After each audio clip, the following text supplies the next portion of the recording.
Good morning kids. कल हमने वर्ण और मात्राएं का पाठ पढ़ा था, जिसमें मैंने आपको बताया था कि वर्ण क्या होते हैं। तो आपने देखा कि वर्ण क्या होते हैं। जो भी हम स्वर और व्यंजनों को लिखते हैं, हिंदी भाषा का लिखने या बोलने के लिए उनका प्रयोग करते हैं, वो सब क्या कहलाते हैं? वर्ण। तो वर्ण कितने प्रकार के होते हैं? वर्ण 2 प्रकार के होते हैं।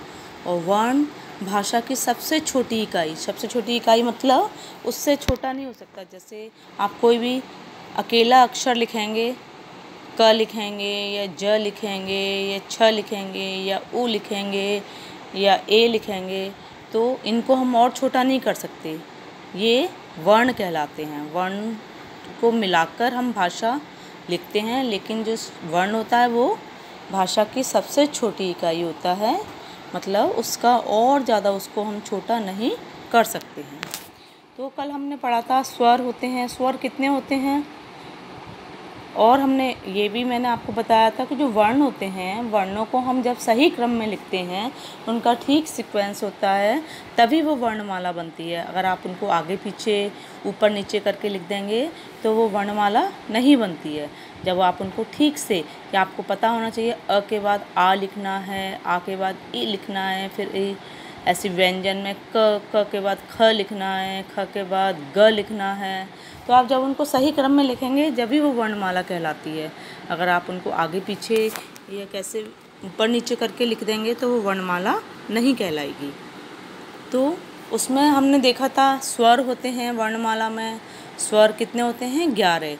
अ से लेके औ तक। अ, आ, ई, उ, ऊ, ऋ, फिर ए, ऐ, ओ, औ। ये क्या होते हैं? हमारे 11 स्वर। और इसके अतिरिक्त 2 और होते हैं, अंग और अह। ये अयोग भाव होते हैं, जिन्हें हम व्यंजन के पीछे यूज़ करते हैं। व्यंजन के साथ जो व्यंजन होते हैं उनके पीछे हम उनको लगाते हैं।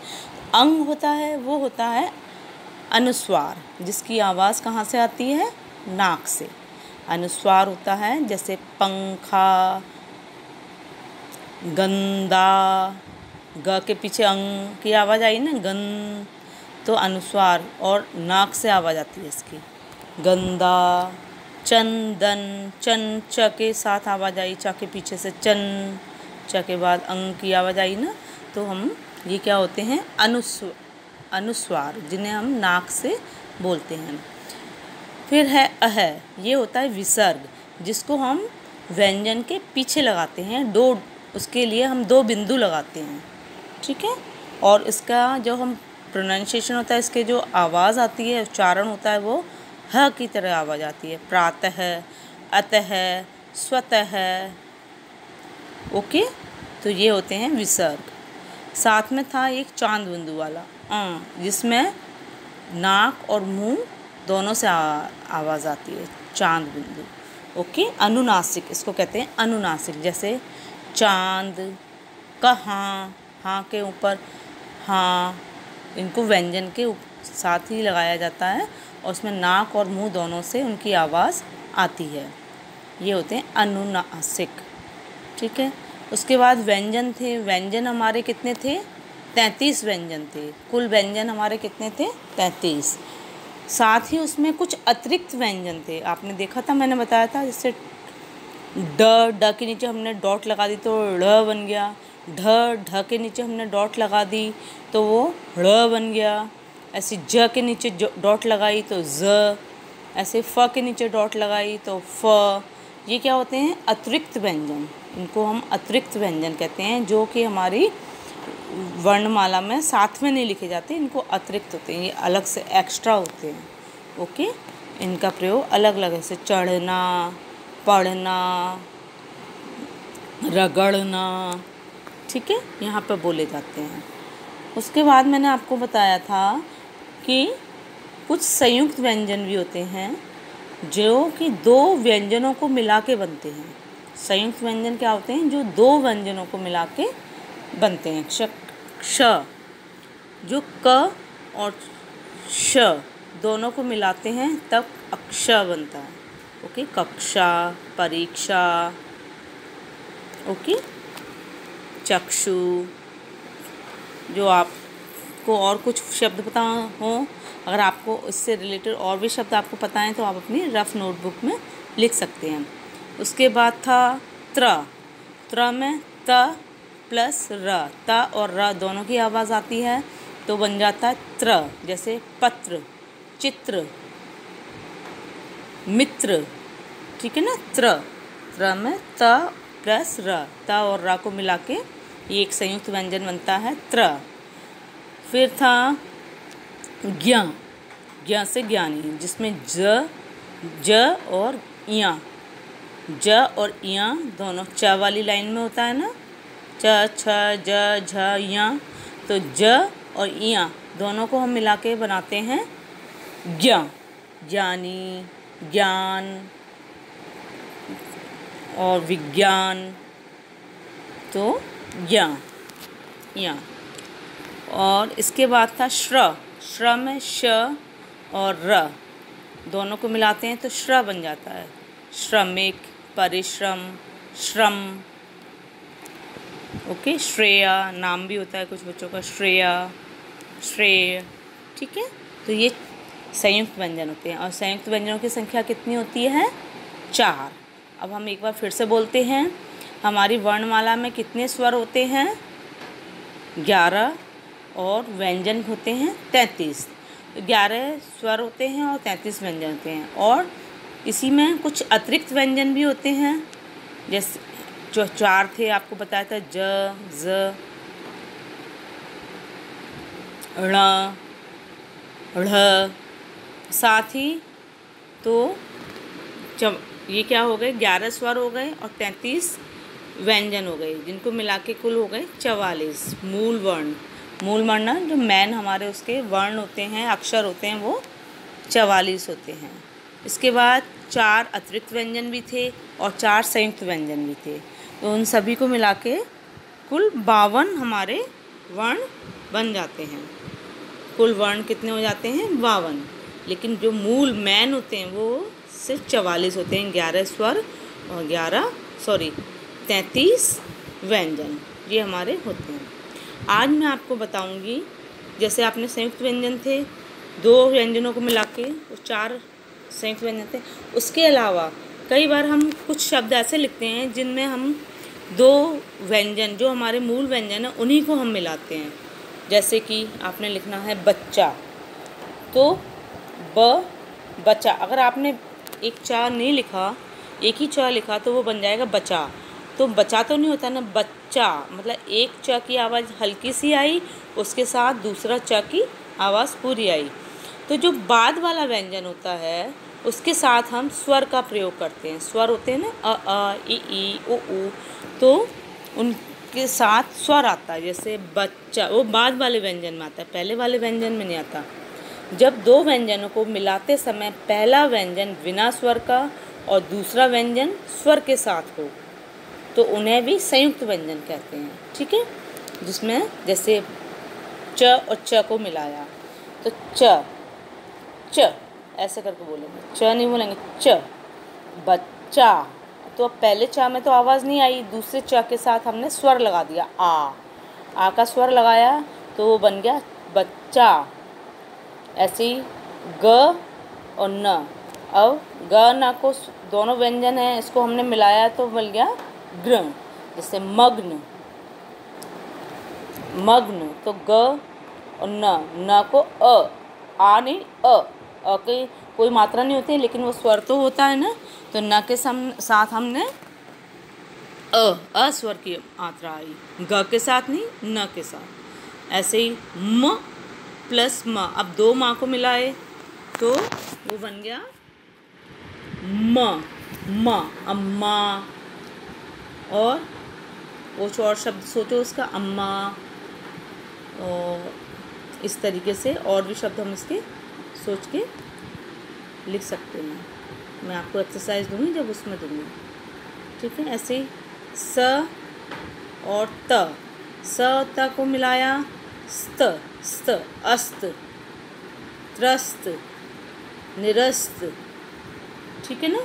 तो जब हमें लिखना आया सस्ता, अस्त लिखेंगे तो उसमें त के साथ अ की मात्रा के अ की कोई मात्रा नहीं होती तो कोई मात्रा नहीं आएगी, लेकिन इसमें लिख रहा है सस्ता।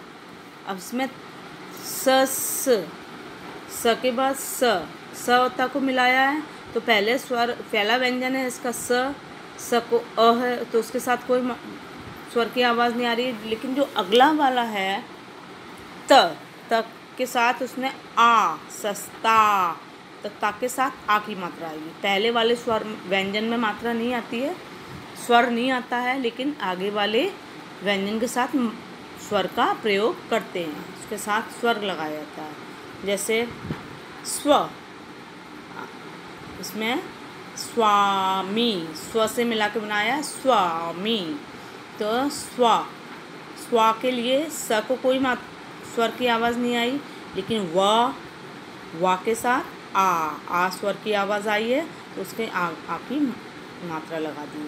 और मी, स्वामी। इसी तरीके से कुछ और शब्द भी दिए गए हैं। ल,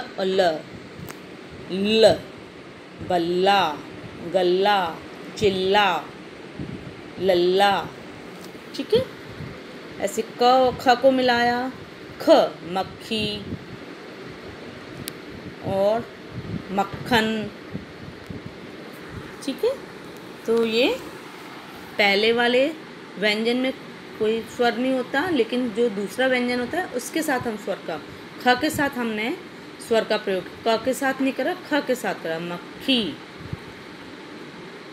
प और य को मिलाया तो प्यास, प्यारा, ओके। तो प के साथ कोई मात्रा नहीं है पर कोई स्वर की आवाज़ नहीं है, या के साथ स्वर की आवाज़ आई है, आ, तो प्यास। ऐसे ध और ध्य, ध्यान, अध्ययन, ध्यान में या को आ का स्वर की आवाज़ आ रही है, लेकिन ध के साथ कोई स्वर की आवाज़ नहीं आई है, तो ध्यान। क और त को मिलाया, भक्त, रक्त, रिक्त, ठीक है।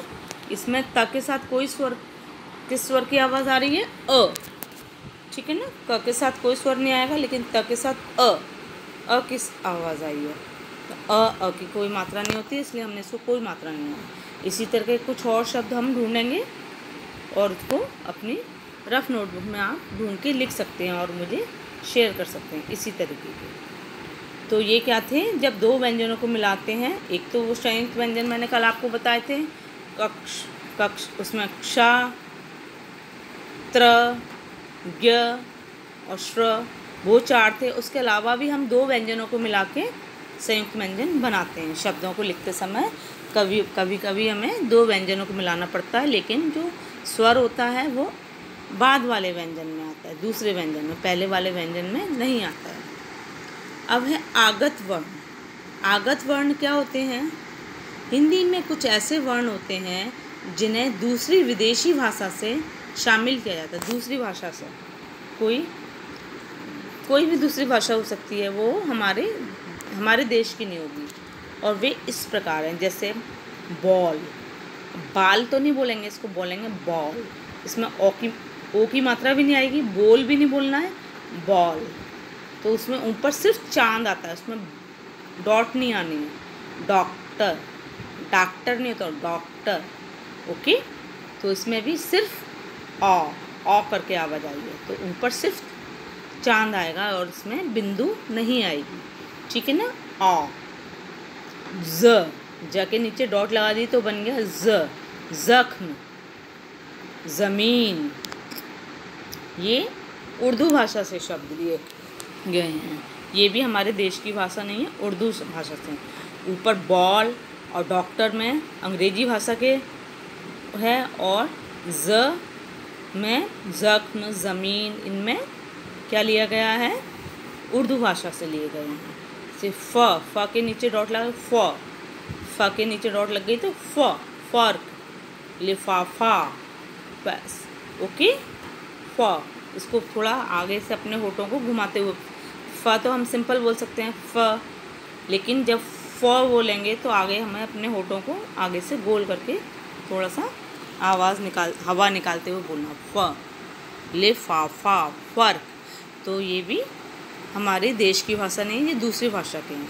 तो इनको हम आगत वर्ण करते हैं, जो ऐसे वर्ण होते हैं जो किसी दूसरी भाषा से लिए शामिल किए जाते हैं। हमारे देश की, हमारी भाषा नहीं होती, वो हमारे देश की भाषा नहीं होती। हमारे देश की भाषा तो हिंदी है, राष्ट्रभाषा, ठीक है। तो वो जो विदेशी भाषा होती है दूसरे देशों की, उनसे ये शब्दों को हम हिंदी में मिलाकर लिखते हैं, हिंदी के शब्दों के साथ मिला लेते हैं उनको, तो ये बन जाते हैं आगत वर्ण। अब है र के रूप र। अब र को भी हम अलग अलग रूप में प्रयोग करते हैं हिंदी भाषा में लिखते समय। व्यंजनों के साथ र व्यंजन के चिन्ह के रूप में प्रयोग होता है। व्यंजनों के साथ र व्यंजन भी चिन्ह के रूप में, चिन्ह तो हम हर व्यंजन को चिन्ह के रूप में ही लिखते हैं। हमने च बोला तो हमें च का चिन्ह पता होना चाहिए, चिन्ह का साइन, च का साइन पता होना चाहिए कि च कैसे बनता है। ऐसे अगर हमने न लिखा तो हमें न का, इसी तरीके से र को भी हम चिन्ह रूप में ही प्रयोग होता है। यह निम्न प्रकार है, लेकिन हम र को अलग अलग तरह से प्रयोग करते हैं। एक र होता है रैफ, रेफ। रैफ मतलब जिसमें र ऊपर की तरफ आता है और जो हम शब्द बोल रहे हैं उसके आगे वाले शब्द पे होता है। जैसे सर्प, सर्प, स के बाद र की आवाज़ आई और फिर प, ठीक है, तो आगे वाले व्यंजन के ऊपर लगाते हैं, सर्प, ठीक है। प तो पहले उसका प्रयोग पहले होता है, रैफ, ठीक है। जिस व्यंजन के ऊपर से आवाज़ आ रही है, हम उसके जिस व्यंजन पे हमको सर्प, स के बाद आवाज़ आई ना, प से पहले स के बाद आवाज़ आई ना र की, तो हम उसको आगे वाले व्यंजन पे लगाते हैं, ठीक है। सर्प।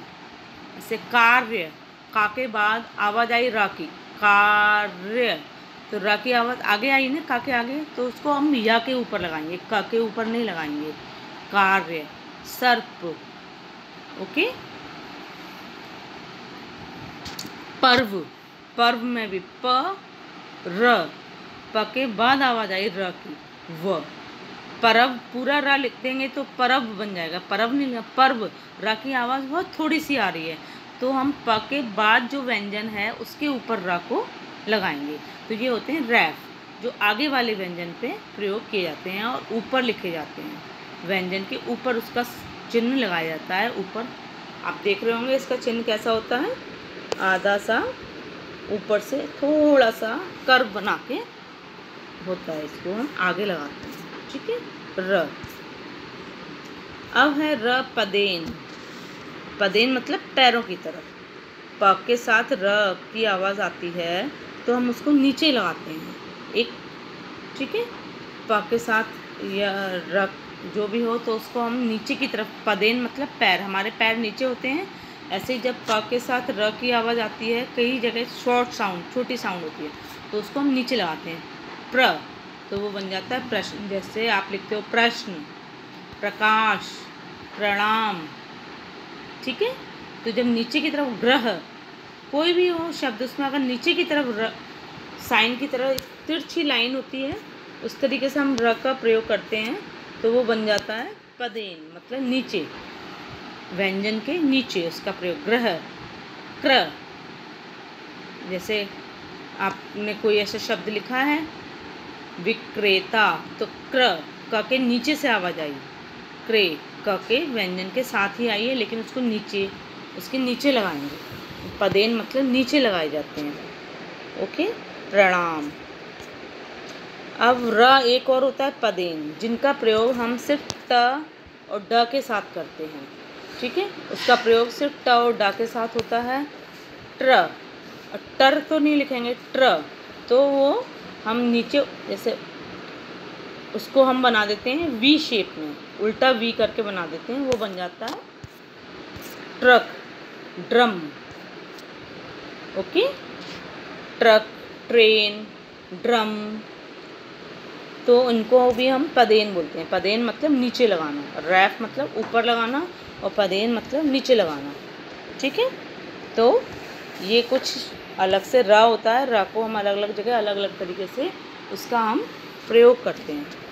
ठीक है, अब है हम आपको विशेष बातें। र में ऊ या ऊ की मात्रा, हाँ, र के साथ कभी भी ऊ या ऊ की मात्रा लगानी हो तो हम उसको नीचे नहीं लगाते। बाकी हम मात्राएं लगाते हैं जब भी, तो या तो हम ऊपर लगाते हैं या फिर हम व्यंजन के नीचे लगाते हैं या फिर व्यंजन के ऊपर लगाते हैं। लेकिन जब र के साथ हम और मात्राएं तो हम ऊपर लगा सकते हैं या पीछे लगा सकते हैं। लेकिन ऊ या ऊ की मात्रा जब भी लगानी होती है तो हम उसके पीछे से लगती है, बीच में लगती है, र के बीच में। ठीक है, जब ऊ की मात्रा होती है तो सिर्फ हम उसमें राउंड नहीं बनाते हैं, सिर्फ उसको एक कर्व दे देते हैं नीचे की तरफ। र के पीछे से एक में बीच में लगा देते हैं, र के ऊपर भी नहीं नीचे भी नहीं, उसके बीच में। ऐसे जब ऊ की होती है तो उसको थोड़ा सा राउंड बना के फिर हम उसको लाइन कर देते हैं। जैसे रुपया, रुक, गुरु। आपने इसमें देख रहे होंगे र ऊ की मात्रा में हमें कर्व नहीं, वो उसका राउंड नहीं बनाना होता है, सिर्फ कर्व बनाना होता है बीच में। और जब ऊ की मात्रा लिखते हैं बड़े ऊ की तो हम उसको थोड़ा सा राउंड बना के फिर हम वो मात्रा लगाते हैं। लेकिन वो र के दोनों ऊ की मात्रा र के बीच में आती है, पीछे की तरफ। ओके, उसको हम कभी ऊपर या नीचे नहीं लगाते हैं। अब आप इन शब्दों को कुछ ध्यान से पढ़िए। तो ये हमारे अभी तक चल रहे थे व्यंजन।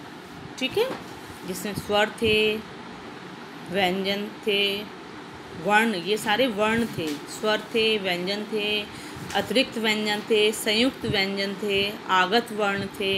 आगत वर्ण जो बताए मैंने विदेशी भाषा से प्रयोग किए जाते हैं।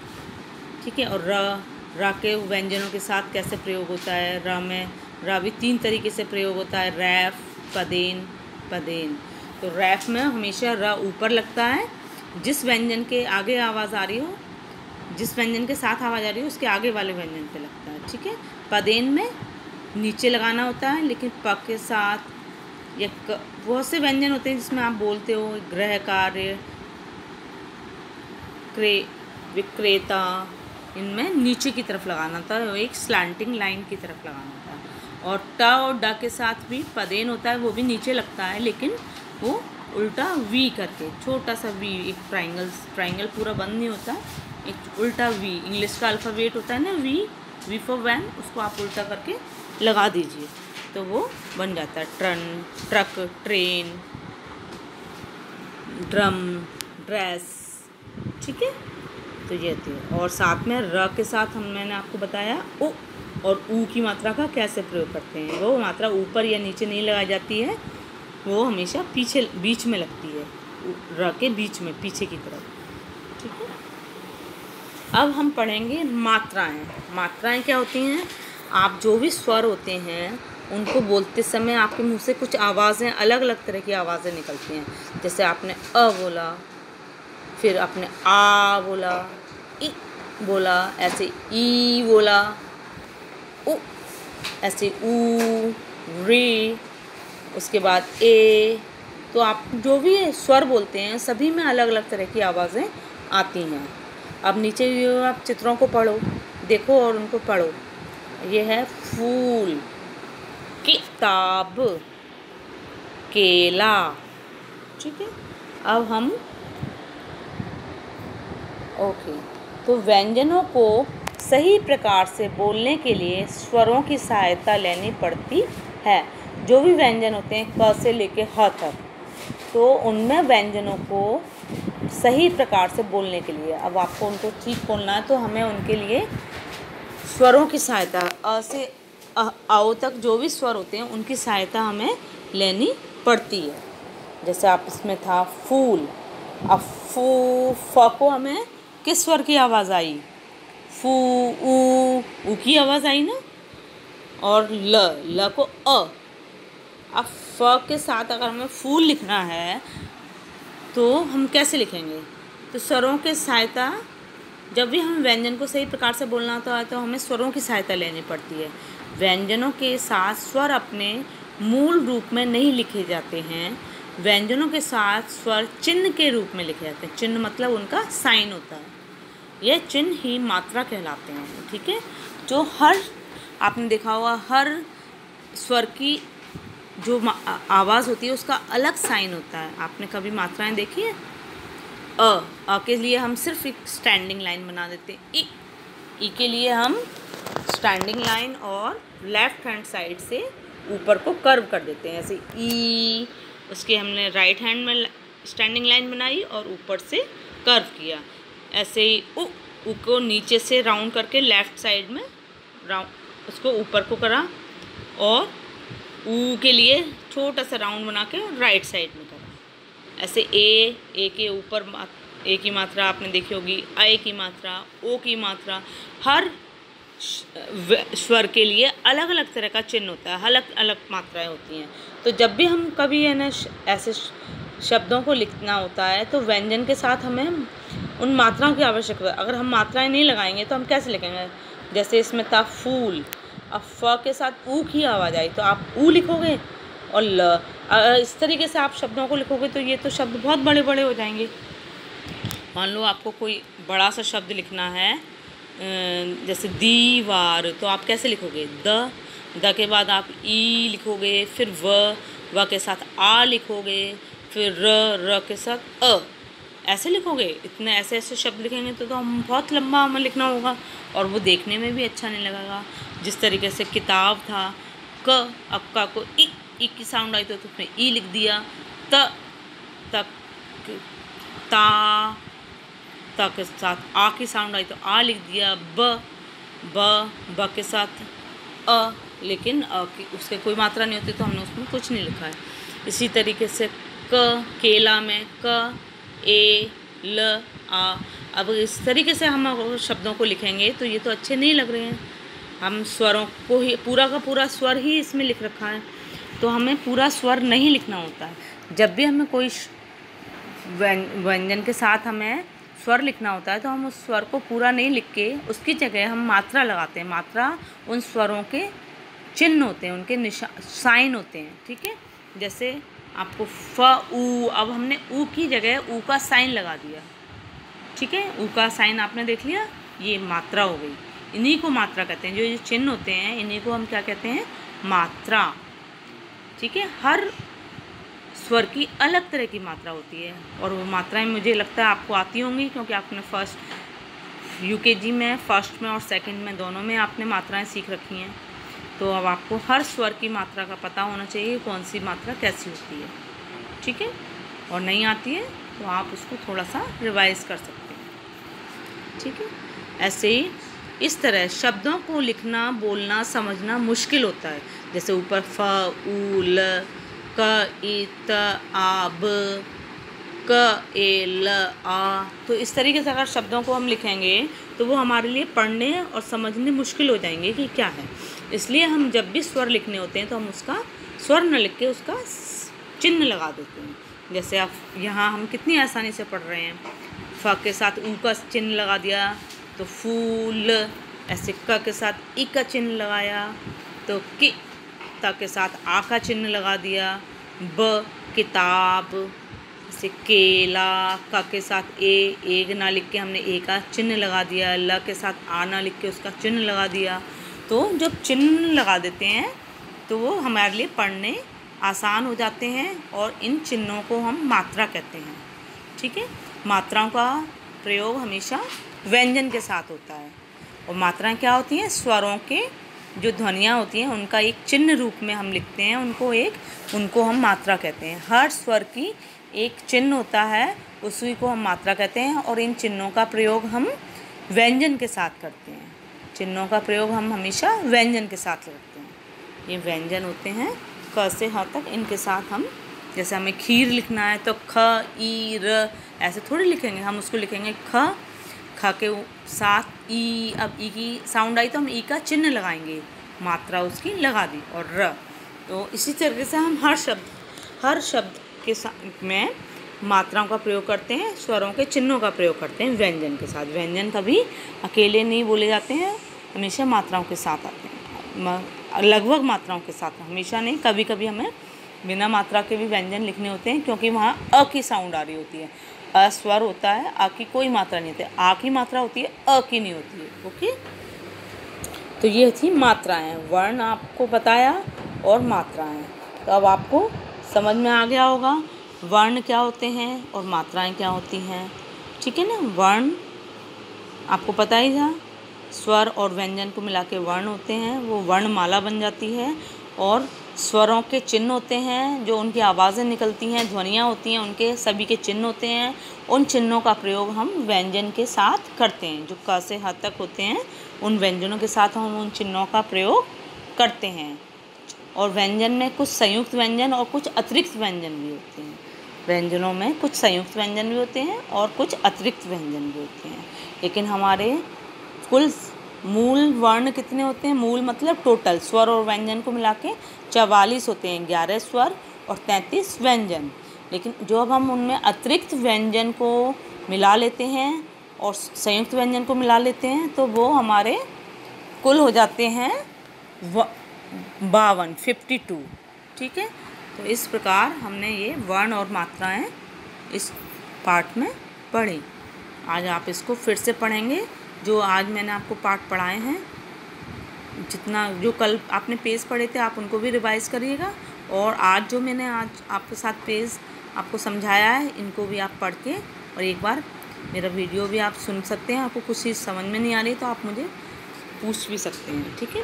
अब एक बार हम पूरा चैप्टर जो हमने आप इसमें पढ़ा है एक बार रिवाइज करते हैं, दोहराते हैं इसको। भाषा की सबसे छोटी इकाई को क्या कहते हैं? वर्ण कहते हैं।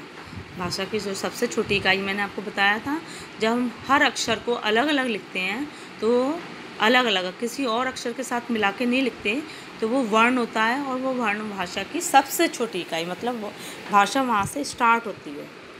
वर्णों का व्यवस्थित समूह, जब हम वर्णों को ठीक क्रम में लिखते हैं कि हमें पता होना चाहिए किसके बाद हमें क्या लिखना है, तब वो क्या बन जाती है? वर्णमाला। अगर हम उसको ठीक क्रम में नहीं लिखेंगे, सही सीक्वेंस नहीं होगा, तो वो वर्णमाला नहीं बनेगी। वर्ण कितने प्रकार के होते हैं? 2 प्रकार के आपको बताए थे, स्वर होते हैं और व्यंजन होते हैं। वर्ण 2 प्रकार के होते हैं, स्वर और व्यंजन। और स्वर कितने होते हैं? 11। अ आ इ ई उ ऊ ऋ ए ऐ ओ औ। ठीक है, ये हमारे 11 स्वर होते हैं।